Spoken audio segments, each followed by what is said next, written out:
oleh rakyat dan beberapa kalangan pemerintah Aceh melalui Dinas Syariat Islam atau DSI akhirnya menggelar kegiatan pawai takbir keliling di seputaran kota Banda Aceh menyambut Hari Raya Idul Fitri 1445 Hijriah pada Selasa 9 April 2024 malam.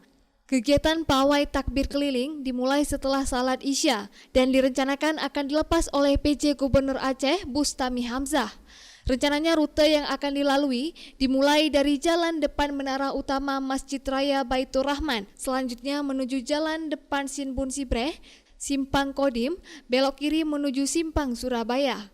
Kemudian menuju Simpang Jambo Tape, lalu mengarah ke Simpang 5 dan finish di Jalan Muhammad Jam samping Masjid Raya Baitur Rahman Banda Aceh.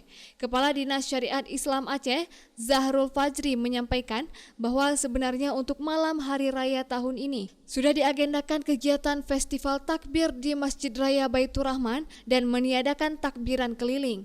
Namun mengingat aspirasi dan keinginan masyarakat yang berkembang dalam 2 hari terakhir, serta setelah berkoordinasi dengan pihak-pihak terkait sehingga pihaknya sepakati kembali untuk dilaksanakan pawai takbir keliling mobil hias dan jalan kaki pada malam Hari Raya.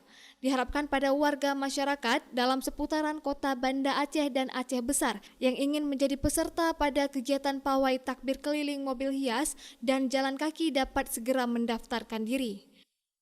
Dari Banda Aceh, Denny Muhtadi melaporkan untuk Puja TV Aceh.